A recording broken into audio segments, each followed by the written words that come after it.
Welcome back. It's another edition of Coffee with the Goose. Doing it outdoors today while the weather is still nice on the deck with my dog Cooper.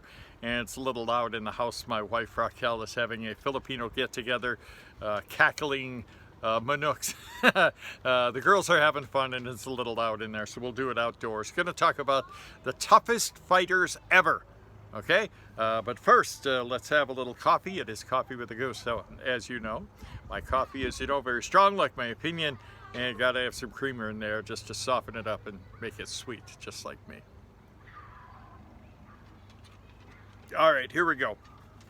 Now, the list we're going to talk about is not factual, although I'd much rather talk about facts, but facts always get in the way of a good argument. And I'm not here to argue, it's just opinions, okay? It's from GiveMeSport.com. They had a survey of their fight fans, and they ranked the 25 toughest guys ever. And some of these guys may be surprised, some may not. Hopefully they're not, because they're all tough guys. And let's make it clear, these are not guys who are pretty and smooth and slick and pitter-pat and dance and hug and no. We're talking about tough guys, okay? Some of these guys have those skills, but they're all tough as nails. So let's start, shall we? Number 10, they don't come much tougher than this. That's Joe Louis. He was pretty much unbeatable for most of his career. I think he only lost 2 or 3 times. One of them was to Rocky Marciano, and of course, Marciano never lost. And detractors may say, well, Joe Louis was old by then. Well, no, 35, 36 years old, that's not too old, especially when you're Joe Louis. And you take your lumps, okay? No big deal. But Joe Louis embarrassed and humiliated and knocked out a lot of people in his legendary career. And he served in the military, so I like him. So Joe Louis at number 10. Who's at number 9? Familiar face, familiar name, the fighting pride of the Philippines, a Pac-Man, Manny Pacquiao, of course, the only 8-division world champion in boxing history. He just retired last year, kinda. He is still fighting. He's got 2 fights lined up, although they're exhibition. So, we may not like that, but hey, he can do what he wants, right? He's given us decades of legendary fights. And if you want to talk about tough guys, Pacquiao has to be on that list. He's been knocked out a couple times. He's lost. And, of course, that does not make you a loser. It's getting up and continuing to fight. That's it. That's what makes you a tough guy and a winner. And, of course, Manny Pacquiao was and remains, in my opinion, even at the age of 43, if not the best, then one of the best welterweights in the world. He's at number 9. And we'll talk about his exhibition bouts coming up. Jake LaMotta is at number 8. Now, refresh my memory, correct me if I'm wrong, wasn't the Raging Bull about Jake LaMotta? He only lost a couple times, and he was one of those guys who would not back up. He's coming after you, and he's not there to win points. He's there to knock you out. And he did. He took on the best, too, and that's one of the things that makes you a tough guy. You're not afraid to take on anybody. If you pick and choose who you think you can win and leave out people you think may beat you, well, hey, you're off the list right away. Tough guys don't have fear. Not so much fear where they, they refuse to fight certain people because they might lose. Not Jake LaMotta. He was a true champion. Who's at number 7? Louisville, Kentucky native Muhammad Ali. Now, he called himself the greatest. Many of you agree he was the greatest. I got to watch him throughout his career, starting in the 1960s. So I've seen him at his best, and I saw him towards the end where he was at his worst. And Ali lost a few times, 4 or 5 times, I believe. And he got revenge on most of those fights. And Ali, he had all the skills. He was quick with his hands, quick with his mouth, and very fast on his feet, and a very intelligent fighter. But don't forget one thing about Muhammad Ali. Why is he on this list? He has a chin of granite. I've seen him go in, I've only seen him knock down once, and that was in his loss to Joe Frazier. I've seen him take sledgehammer shots time and time again. Ernie Shavers is a great example. Watch the highlights of that fight, which Ali won. Shavers just died recently, God rest his soul. But Ali had a great mouth and he had a great chin. And you were not going to knock this guy out. You had to beat him, you know, not many people did. Who's at number 6? Sugar Ray Robinson. Now, Sugar Ray Robinson, a great career, mostly in the middleweight, if you will, a couple other divisions. But Sugar Ray Robinson, for many years, not only did not lose, I think he lost like once in his first 100 and some odd fights, but it wasn't even fair. It was like a men among boys. He was just too good for the competition. And he retired, then came back, lost a few times, but did not tarnish his image one bit as a champion and as a tough guy. Sugar Ray Robinson wrote the book on skill and smarts in the ring and toughness. He, of course, has to be in the top 10. And in the GiveMeSport.com fan rankings, he is at number 6. One other name you have to include is Jack Dempsey. That is Mike Tyson's favorite fighter. By the way, Tyson didn't even make the top 10. He was at number 21. But Jack Dempsey was not a big guy. He fought, I believe his weight was about 190. He was about 6'1", so he wasn't a big guy, but he was tough as nails. And that was back in the 1920s where you had to be tough. And you were literally fighting to put food on the table. And he fought in front of huge monster crowds. He only lost a couple times, and he, you know, he was a definition of a tough guy and somebody who intimidated you and beat you mentally before you even got in the ring. Jack Dempsey, I forget his nickname, something Brawler. Again, you got to be tough if Mike Tyson models his career after yours.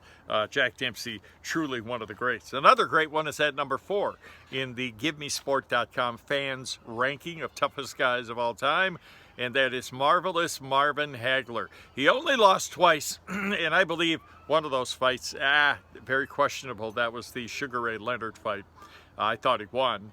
I was watching that in the Army, and I kind of sort of skipped out on guard duty to watch it. I could see what I was supposed to guard, but hey, couldn't miss the fight.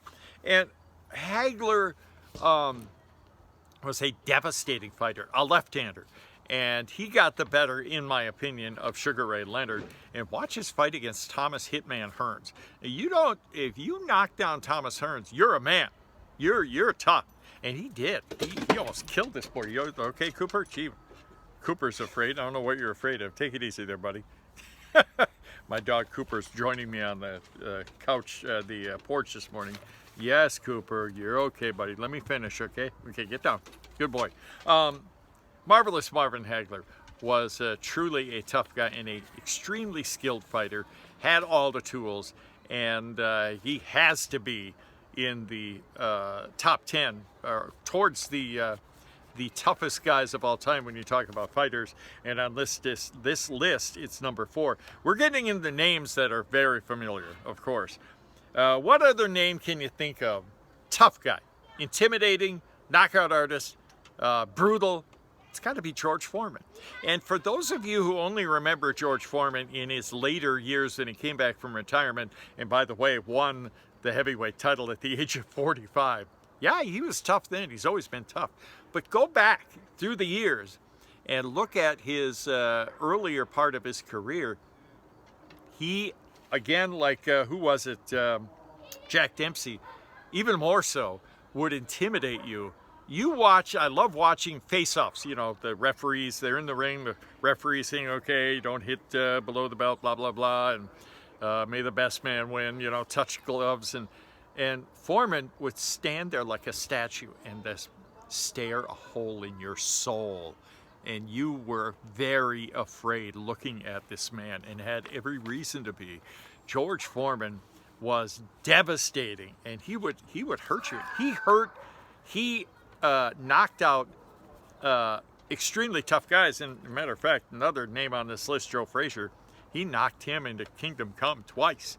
And who else was it I remember? Ken Norton. There are others. He didn't get the best of Muhammad Ali, but George Foreman was, and he's a great guy too. He found Jesus Christ in his later years and has been preaching the gospel. Made a few bucks off the grill too. But George Foreman's a lovable guy, but in the ring, he ain't lovable. The only lovable thing about George Foreman in the ring is when the fight is over and you get out of there with your life.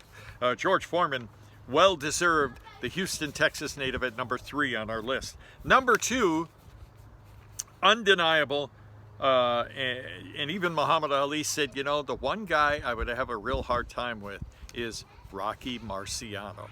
The Massachusetts native is the only man who retired from the heavyweight ranks undefeated and a champion, right? Cooper agrees. Hey, take it easy there, buddy. Rocky Marciano ended his career 49-0. I think he had 43 knockouts, and he wasn't a big guy, but he had a certain technique where he would come up and under and get inside of you, and that was it. And they said when he hit you in the arm, your other arm hurt. I mean, you would hurt all over. Rocky Marciano was and still remains one of the greatest heavyweight fighters ever, maybe the greatest, and he is at number 2. Well, who's at number 1? Well, even though he lost to George Foreman twice, but again, it doesn't matter if you've lost to make the list of the top 25 toughest fighters in history. It's whether you get up and keep going and make your mark on the game. And Joe Frazier was one of those guys. In his first fight with Muhammad Ali, he beat him and knocked him down. And the other 2 fights, including the Thrilla in Manila, for all of you Filipino fans, I think both of them went to the hospital after the fight. Joe Frazier would hurt you. Even if you beat him, he would hurt you. And he was coming after you. He was a freight train. Not a big guy, but he is coming with a full steam behind him, and he hit hard, and he keeps hitting, and he never backs up. That's one of the great marks of a tough fighter, and he is the kingpin, the number 1 name on the list of GiveMeSport.com's fans survey of the top 25 toughest fighters ever, and I can't argue with any of these. And before I let you go, I'll remind you Manny Pacquiao has a couple of fights coming up. The first one I'm not happy with, but hey, who am I? I'm just a fan like you guys. Even though Manny and his team were very good to me and inviting me into their camp twice, including his last fight last year, I love Manny Pacquiao. He's a great man, a great fighter, and you know, he's a great role model for not just Filipinos, but every young man. Anyhow, he's going to fight DKU, who is an MMA, I don't even want to call him a fighter. I've seen him fight once, and he embarrassed himself in a boxing match against another MMA guy. It was just, come on. It's going to be a 6-round fight, and Cooper, trying to talk here, dog. It's going to be a 6-round fight in Seoul, South Korea on December 10th. And he's going to, and this next one will be a little better. It'll be an 8-round exhibition battle against a French fighter. Forgive me if I butcher his name, Jaber Zayani. Hey, Cooper, come here. Come here. Gee, take it easy, man. I'm almost done. Cooper wants to be the star. Zayani is from France. Hi, sweetheart. Everyone wants to be the star. He is from France, and he's 18-0, by the way. And he is a former sparring partner of Manny Pacquiao. So, I mean, he's a good fighter. It's going to be in Saudi Arabia, I believe, in January, and it's going to be an 8-round battle. And that one should be a little bit better. I think both of these exhibition fights are to raise money for those, you know, less fortunate than you or I. So, good. I want to see Pacquiao back in the ring for real, but hey, he's done far more than any other fighter and far more than we deserve, and I tip my hat to Manny Pacquiao. There you have it. I'm going to let you guys go now that the dog's done barking, right, buddy? That's it for this edition of Coffee with the Goose. Thank you so much for joining me. Sorry for a layoff. We'll get more shows for you here pretty quick. And I really appreciate all of you folks who subscribe to the channel. Let me know what you think about this top 25, the top 10 that I listed today, toughest fighters of all time. And any Manny Pacquiao notes you have or anything you want me to talk about, let me know. All right, that's it for this edition of Coffee with the Goose. You guys take care.